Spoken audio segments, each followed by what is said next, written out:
ایک مجبور لڑکی اگر درندوں کو مل جائے تو یہ جس طرح کی حرکتیں کر جاتے ہیں جیسے آج سرخیوں میں موجود ہے بہت سارے حالات، تو کیا یہ انسان ہے؟ انسان کہلانے کے لائق ہے؟ کتے بھی اپنی جسمانی سکون حاصل کرتے ہیں لیکن کسی مادہ کو پھاڑ کر کے ختم نہیں کرتے، جہاں ان کا جسمانی سکون حاصل ہوا وہ چھوڑ دے۔ جانوروں میں اتنا ہے، لیکن انسان کے اندر جب انسانیت گر جاتی ہے تو وہ جانوروں سے بھی زیادہ ذلیل ہوتا ہے، ان سے بھی زیادہ گر جاتا ہے۔ اس لیے میرے عزیزو، انسانی صفات پر باقی رہنا یہ بھی کمال کی بات ہے۔ اللہ رب العزت کی بارگاہ میں شکر بھی بجا لا اور دعا بھی کرتے رہو، اے اللہ تو نے ہزاروں مخلوق میں سے مجھے انسان تو بنایا، اے کریم خدا مجھے آخری دم تک انسانیت پر ہی زندہ رکھ، انسانیت ہی پر زندہ رکھ۔ اس لیے کہ پہلے کی بہت ساری مثالیں ہماری کتابوں میں یہ بھی ملتی ہیں، کچھ لوگ مر گئے اور مرنے کے بعد ان کے چہرے بدل گئے، کسی کا چہرہ خنزیر کی شکل بن گیا، کسی کا گدھے کی شکل بن گیا۔ پہلے کی باتیں موجود ہیں، انسانوں کو بنایا گیا ہے، قرآن پاک میں بھی موجود ہے۔ اللہ تبارک و تعالیٰ نے ایک قوم کو فرمایا کہ کونوا قردۃ خاسئین، تم دھتکارے ہوئے بندر بن جاؤ، وہ پورے کے پورے بندر بن گئے تھے موسیٰ علیہ السلام کی قوم کے کچھ لوگ۔ تو انسان کبھی جانور بنتا ہے، یہ کب بنتا ہے؟ جب وہ اپنے اخلاق چھوڑ دیتا ہے۔ حضور اکرم صلی اللہ تعالیٰ علیہ وسلم سے پوچھا گیا قیامت کے دن سب سے بھاری عمل کیا ہے؟ آپ فرماتے میزان عمل پر رکھے جانے والا سب سے وزنی عمل انسان کا اس کے اخلاق حسنہ ہیں، اس کے کیریکٹر ہیں، اس کے اخلاق ہیں۔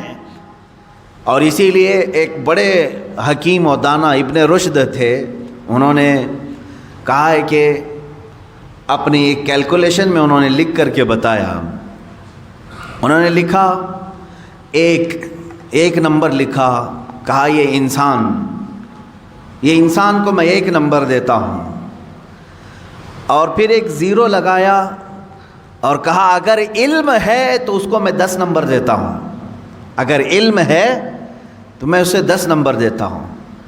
پھر 1 نمبر لگایا، کتنا ہوا؟ 100 ہو گئے۔ کہا اگر اس کے اندر خوبصورتی بھی ہے اور زبان میں نرمی ہے تو میں 1 اور 0 دیتا ہوں، 100 نمبر ہو جاتے ہیں۔ اور پھر کہا اور 1 نمبر لگا کر کے اگر اس کے اندر اخلاق ہیں تو میں 1 اور 0 اس کو لگا کر دیتا ہوں، 1000 نمبر دیتا ہوں، 1 اور 0۔ اور پھر کہا کہ اگر علم بھی ہے، خوبصورتی بھی ہے، اخلاق نہیں ہے تو یہ 1 ہٹا دو، جو باقی بچتا ہے وہی ہے۔ باقی کیا بچا؟ تو انسان کے اندر اگر اخلاق حسنہ نہیں ہے تو وہ 0 ہے، 0 ہے۔ عزیزان گرامی وقار، مجھے آج بات کرنی تھی ہیومن رائٹس کے متعلق، حقوق انسانی کیا ہیں، انسان کے حق کیا ہیں ایک کے دوسرے پر، اور اسلام کی اس میں امتیازی شان کیا ہے، اس میں اسلام کی خصوصیت کیا ہے۔ تقریباً صدیاں گزر گئی حقوق انسانی کے لیے، جو سب سے پہلی اعلامیہ جاری ہوا، یعنی ورلڈ لیول پر اگر کوئی بات اعلان کے طور پر پیش کی گئی تو سن 1948 میں یہ UN کے ذریعے سے ہیومن رائٹس کے لیے کچھ قوانین بنائے گئے کہ انسان پر کچھ حق ہیں، فنڈامنٹل رائٹس ہیں ہر ایک کے، جینے کا حق ہر انسان کو ہے، آزادی کا حق ہر انسان کو ہے، مذہب کا اختیار کرنے کا حق ہر انسان کو ہے، کمانے کا حق ہر انسان کو ہے۔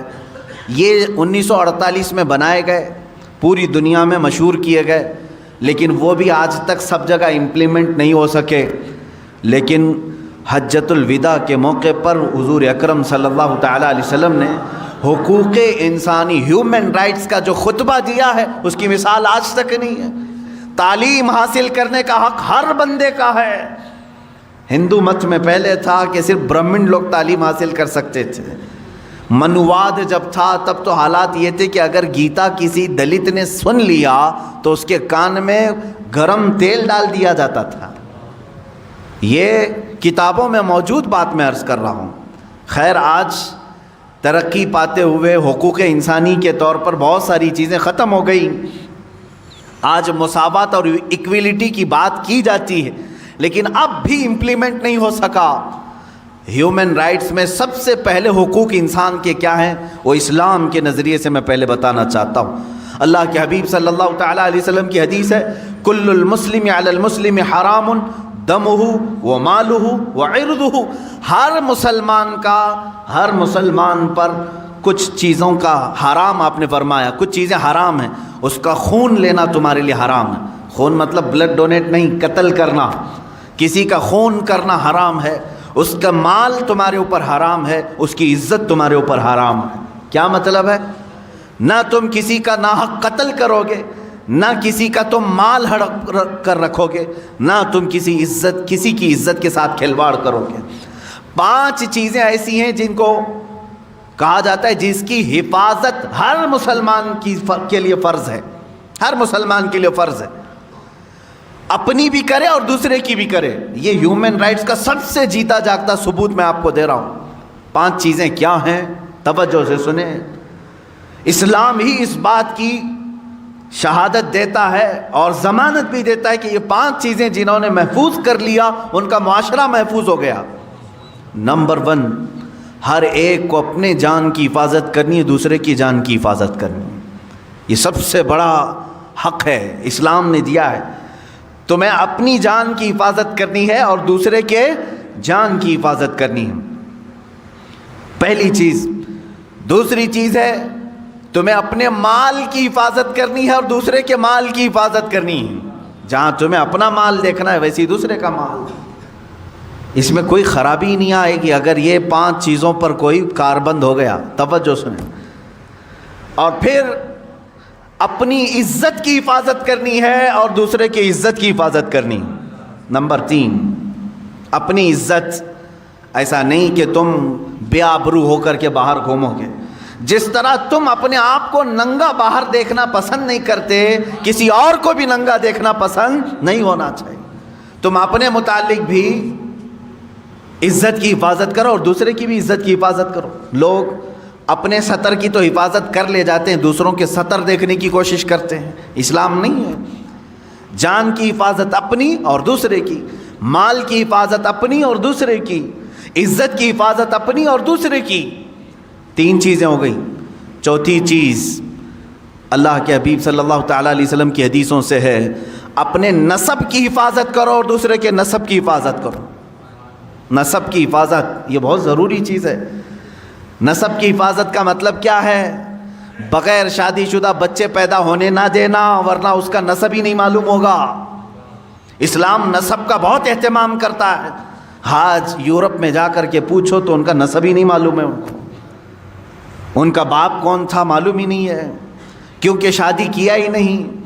وہ سوچتے ہیں گرل فرینڈ بوائے فرینڈ کا جو تصور لایا گیا یہ تو ابھی کم ہے ہمارے معاشرے میں، وہاں تو پورے مزہ چکھنے کا نام فرینڈ شپ ہے۔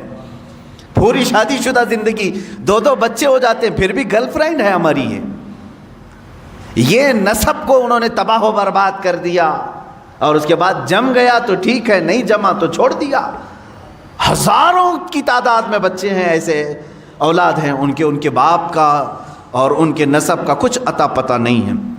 لیکن اسلام نسب کا اہتمام کرتا ہے۔ نسب، اپنا بھی نسب کا اہتمام کرو اور دوسرے کی بھی نسب کو خلط ملط ہونے نہ دو، یہ ضروری ہے۔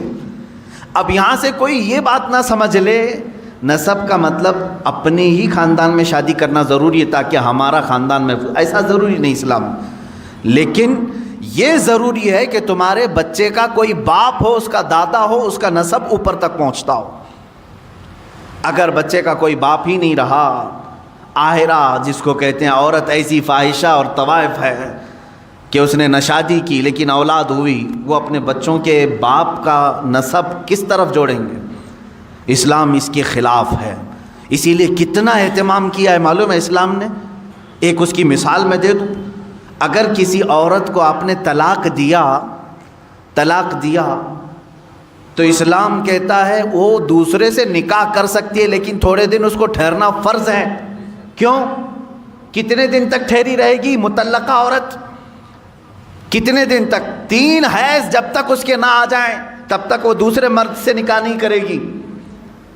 3 حیض جب تک نہ آ جائیں عورت کے، جب تک وہ دوسرے مرد سے نکاح نہیں کرے گی، جائز نہیں ہے اس کے لیے اس سے پہلے نکاح کرنا۔ اس میں حکمت کیا ہے؟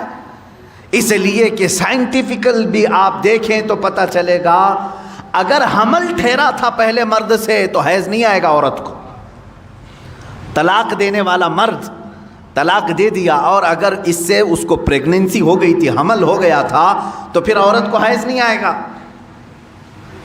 ہاں پھر اگر حمل ہے تو شریعت کہتی ہے جب تک بچہ نہ ہو جائے تب تک وہ دوسرے سے شادی نہیں کر سکتی، کیونکہ ایک حمل میں 2 باپ کا دخل ہو ہی نہیں سکتا۔ اب 3 حیض تک ٹھہرنے کی حکمت کیا ہے عورت کے لیے؟ کہا گیا جب 3 بار عورت کا حیض آ جائے تو یہ اسپشٹ ہو جاتا ہے، یہ پورا فائنل ہو جاتا ہے کہ اب اس کے پیٹ میں پہلے والے مرد کا کوئی نطفہ باقی نہیں ہے، اس کا حمل نہیں ہے۔ اب اسلام کہتا ہے دوسرے سے بھی تو نکاح کر لے، اسی لیے کہ اسلام چاہتا ہے کہ آنے والا بچہ اپنے 2 باپ نہ سمجھے، اس کا نسب محفوظ رہے، اس کا نسب محفوظ رہے۔ باقی دوسری جگہ جا کر کے دیکھیں، ایک کو طلاق دے دیا وہ دوسرے ہی دن جا کے شادی بھی کر سکتی ہے۔ بہت سارے معاملات، یہ عدت کے معاملات اسلام میں ہیں، دوسرے لا کر کے ہمیں دکھائے ہیں۔ یا تو کچھ مذاہب میں ایسا ہے کہ اسے دوبارہ شادی کرنے کی اجازت ہی نہیں ہے، اور کچھ جگہ ہے تو ایسے کہ ادھر طلاق دیا ادھر نکاح کر لیا۔ اسلام درمیانی راستے کا نام ہے، نسب کا اہتمام کیا۔ میں نے 4 چیزیں سنائی، پھر سے میں عرض کر رہا ہوں آپ کے پاس، اللہ کے حبیب صلی اللہ علیہ وسلم کے فرامین کے مطابق، اللہ کے حبیب صلی اللہ تعالیٰ علیہ وسلم کی حدیث کی روشنی میں ہر مسلمان کو چاہیے کہ وہ اپنے جان کی حفاظت کرے اور دوسرے کے جان کی حفاظت کرے۔ ہر مسلمان کو چاہیے کہ وہ اپنے مال کی حفاظت کرے، ویسے ہی دوسرے کے مال کی حفاظت کرے۔ ہر مسلمان کو چاہیے کہ وہ اپنے عزت کی حفاظت کرے، ویسے ہی دوسرے کی عزت کی حفاظت کرے۔ نمبر 4، ہر مسلمان کو چاہیے کہ وہ اپنے نسب کا اہتمام کرے، اسی طرح دوسرے کے نسب کا بھی اہتمام کرے، خیال کرے۔ 5ویں چیز ہے جو بہت اہم ہے، اسلام نے کہا ہر مسلمان کو اپنے دین کی حفاظت ضروری ہے۔ اسی طرح کہا گیا کہ دوسرے کے دین سے چھیڑ چھاڑ بھی نہ ہو۔ لا تسبوا الذین یدعون من دون اللہ فیسبوا اللہ عدوا بغیر علم۔ اللہ قرآن میں فرماتا ہے تم دوسروں کے خداؤں کو گالی نہ دو جو اللہ کے علاوہ دوسروں کی پوجا کرتے ہیں، ہاں بغیر علم کے وہ پھر اللہ کو گالی دیں گے۔ تو یہاں دین کی حفاظت بھی ہمارے لیے ضروری۔ یہ 5 چیزوں کی آپ حفاظت کر لے جاؤ، معاشرہ کبھی ڈس بیلنس نہیں ہوگا، نظام برقرار رہے گا۔ آج یہاں پر بیلنس نہیں ملتا، اس کی وجہ کیا ہے؟ یا تو آپ اپنی جان کی حفاظت کر رہے ہیں اور دوسرے کی جان کے پیچھے پڑے ہوئے ہیں، آپ اس کو اہمیت نہیں دیتے، یا آپ اپنی عزت کی فکر میں ہیں، دوسرے کی عزت جائے کہیں پر، تو یہ ڈس بیلنس تو آنا ہی ہے، یہاں آنا ہی ہے۔ سیدنا عمر فاروق رضی اللہ تعالیٰ عنہ کو دیکھیں، عزت کی حفاظت ہر مسلمان کے لیے ضروری ہے، تو اس کے لیے آپ نے کیا فرمایا؟ ایک بار غسان کا ایک بادشاہ آیا، اسلام قبول کیا، اس کے ساتھ اس کی فوج بھی تھی، اسلام قبول کر لی۔ اس خوشی میں مسلمان پورے خانہ کعبہ کے طواف کے لیے آئے۔ طواف کے دوران اس بادشاہ کی لنگی پر ایک مسلمان کا پیر پڑ گیا، لنگی کھلی، تہبند کھلی، تھوڑی سی اسے شرمندگی ہو گئی۔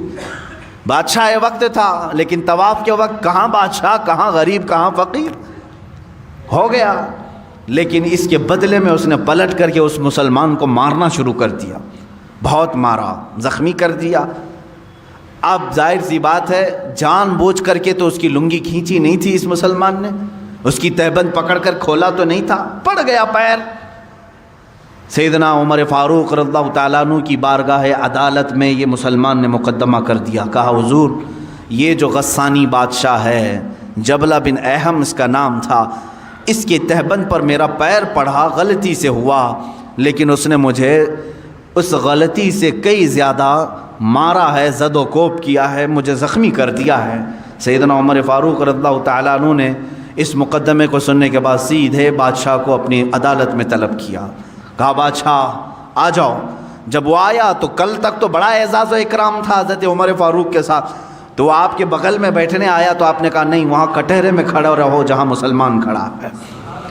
اس لیے کہ آج تم ملزم کے الزام ہے تمہارے اوپر، تم بادشاہ ہوں گے اپنے زمانے کے، لیکن آج تمہارے اوپر الزام ہے، تمہیں وہیں کھڑا ہونا ہے جس نے الزام لگایا۔ تو جب یہ بات ثابت ہوئی، بادشاہ نے کہا ہاں میں نے مارا، ظاہر سی بات ہے طواف کے دوران اس نے میری تہبند پر پیر رکھا، میری بے عزتی ہو گئی، میری بے عزتی ہو گئی، اس کے لیے میں نے مارا۔ حضرت عمر فاروق رضی اللہ تعالیٰ عنہ نے فرمایا اسلام صرف اپنی بے عزتی پر مارنے کا حکم نہیں دیتا، تجھے یہ بھی دیکھنا چاہیے تھا کہ سامنے والے کی تو نے کتنی بے عزتی کی، جس کا پیر پڑا اس کو مار کر کے تو نے کتنی بے عزتی کی۔ اسلام میں سب کی عزت برابر ہے، سب کی عزت برابر ہے۔ حکم دیا حضرت عمر فاروق رضی اللہ تعالیٰ عنہ نے، غلطی کی سزا 1 تھپڑ 2 تھپڑ ہو جاتی، اس نے جو زیادہ تجھ پر مارا ہے اتنا بدلہ تو اس کے ساتھ لے لے۔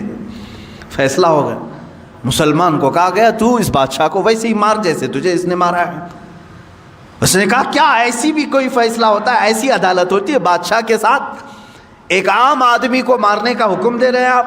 کہا ہاں یہ عدالت مصطفیٰ ہے، یہاں ہر ایک کے حقوق برابر ہیں۔ وہ عدالت مصطفیٰ جہاں خود میرے آقا صلی اللہ علیہ وسلم فرماتے ہیں اگر میری بیٹی سے بھی کوئی چیز ثابت صادر ہو جائے میں اس کے بھی ہاتھ کاٹوں گا۔ اللہ کے نبی صلی اللہ تعالیٰ علیہ وسلم نے فرمایا یہ عدالت مصطفیٰ ہے۔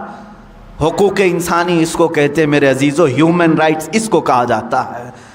بادشاہ نے کہا مجھے مہلت دو، کل آپ کی عدالت میں آ کر کے میں یہ سزا قبول کر لوں گا، لیکن اسی رات کو غائب ہو گیا، اسلام بھی چھوڑا، مرتد ہو کر چلا گیا۔ بعض لوگ جو اپنے آپ کو روشن خیال کہتے ہیں اس زمانے میں یہ کہتے ہوں گے اگر معاف کر دیتے تو وہ اسلام میں تو رہ جاتا، اس کا دل بنا رہتا۔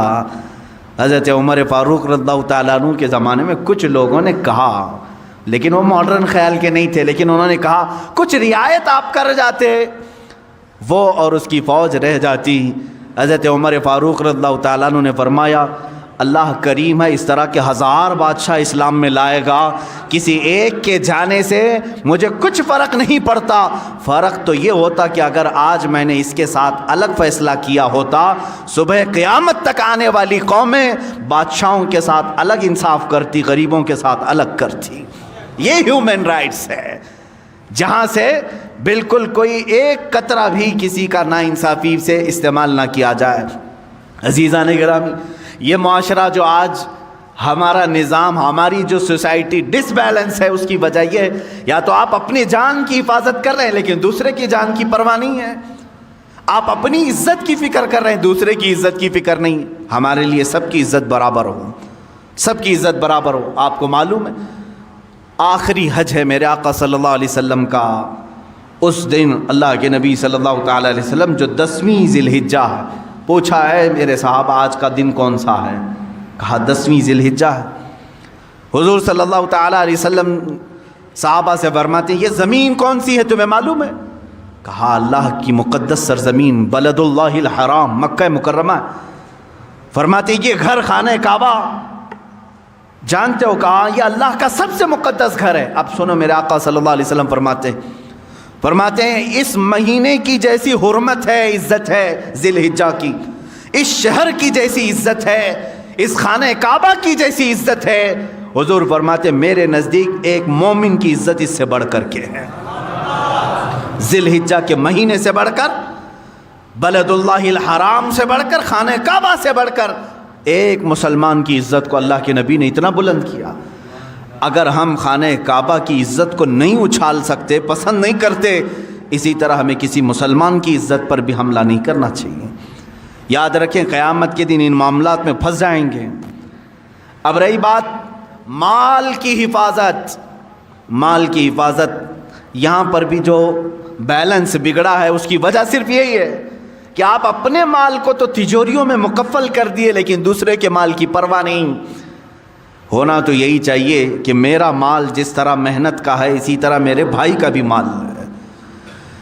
اگر آپ کے پاس کسی نے 100 روپے دے دیے تھے تو واپس پلٹانے میں کیوں آئیں کائیں کرتے ہو؟ تمہاری نیتیں خراب کیوں ہو گئیں؟ تم نے امانت میں خیانت کیوں شروع کیا؟ 1 2 نہیں، ہزاروں لوگ ہیں یہاں پر جو اس بات سے جوجھ رہے ہیں کہ جس کو کسی کام کے لیے پیسہ دیا تھا وہ کھا گیا، دینے کا نام نہیں لیتا۔ اور پھر دیکھو تو داڑھی رکھا ہے، ٹوپی رکھا ہے، نمازوں میں آتا ہے. ایسے بہت سارے ہیں. عزیزان گرامی وقار، ایک مال مسلم کے ساتھ جو ناانصافی ہوگی، جانتے ہیں اس کا وبال کیا ہے؟ اس کا وبال یہ بھی ہیومن رائٹس میں ہے یا نہیں؟ ہر ایک کے مال کی حفاظت ہیومن رائٹس ہے کہ نہیں؟ انسانی حقوق ہے. جس طرح تم اپنا مال ضائع کرنا نہیں چاہتے، اسی طرح کسی دوسرے کا مال تمہارے پاس آیا تو تم اس کو کھا کر کے کیوں بیٹھے؟ اس کو واپس کیوں نہیں پلٹایا؟ یہاں سے دشمنی شروع ہو گئی، معاشرے میں بگاڑ پیدا ہو گیا، اور آج تمہارے ہی خود سے اعتماد ہٹ گیا. ایک دوسرے کو کوئی قرض دینے کو تیار نہیں آج. کیوں؟ معلوم نہیں ہے کہ ہزاروں مثالیں ملتی ہیں، کھا جاتے ہیں لوگ، کھا جاتے ہیں. تمہارے ساتھ تجارت کرنے کو کوئی تیار نہیں. کیوں؟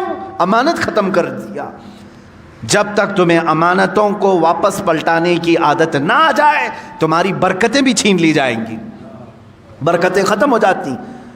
اب سنو، تم بہت بڑے یہاں 1,00,000 2 لاکھ کھا کر کے ڈکار تک نہیں لے رہے ہیں. 1 درہم کی بات کرتا ہوں، 2 درہم کی بات کرتا ہوں. مدینہ رسول ہے، اللہ کے حبیب صلی اللہ تعالیٰ علیہ وسلم کی بارگاہ میں ایک صحابی رسول کا انتقال ہوا. جنازہ آیا، جنازے کے لیے صفیں کھڑی ہو گئیں. اللہ کے حبیب صلی اللہ تعالیٰ علیہ وسلم آگے بڑھے. جنازہ پڑھانے سے پہلے میرے آقا صلی اللہ علیہ وسلم نے پوچھا، اس پر کسی کا قرض تو نہیں تھا؟ اس پر کسی کا حق باقی تو نہیں تھا؟ تو ایک جماعت میں کھڑے صف میں ایک صحابی نے کہا، ہاں یا رسول اللہ، یہ میرے 2 درہم باقی چھوڑ گیا ہے. میرے 2 درہم اس کے پاس تھے، ادا نہیں کیا اور موت آ گئی اس کی.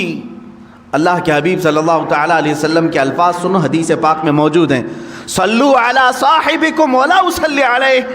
اے لوگو، تم چاہو تو نماز پڑھ لو، میں اس پر نماز نہیں پڑھوں گا. 2 درہم باقی رکھ کر کے گیا، جنازہ تیار ہے، میں اس کی نماز جنازہ نہیں پڑھتا، تم چاہو تو پڑھ لو. اللہ کے حبیب صلی اللہ تعالیٰ علیہ وسلم یہ فرما کر پیچھے ہٹ گئے. جو رشتہ دار صحابہ تھے یا ان کے قریبی تھے، انہوں نے کہا، اے اللہ کے حبیب صلی اللہ علیہ وسلم، 2 درہم پر نماز جنازہ نہیں ہوگی؟ کہا، ہاں، یہ حقوق انسان ہے، حقوق العباد ہے، یہ ہیومن رائٹس ہے. اسی لیے میں آج ہی مطالعہ کر رہا تھا. ایک بہت بڑا انگریز مفکر ہے، وہ عیسائی ہے، مائیکل، جس نے 100 متاثر کن شخصیات کے متعلق ایک کتاب لکھی پوری دنیا میں، جن کا سب سے زیادہ انفلوئنس ہوا ہے انسانوں پر. اس میں نمبر 1 اس نے محمد صلی اللہ تعالیٰ علیہ وسلم کا نام ہے. عیسائی ہے، عیسائی ہے. اس نے 100% یعنی 100 وہ لوگ جنہوں نے پوری دنیا پر اپنا اثر قائم کیا، اس میں پہلے نمبر پر میرے آقا کی ذات. اس نے اس کی وجہ بھی لکھی، اس کی وجہ بھی لکھی کہ میں نے دیکھا ہے بہت ساری دنیا میں شخصیتیں آئیں، اپنا اثر جمایا لوگوں پر، اپنا اثر جمایا. کچھ سیاسی لیڈر آئے، کچھ فوجی لیڈر آئے، کچھ جنگجو آئے باہر قسم کے، سب نے اپنا انفلوئنس جمایا انسانوں پر.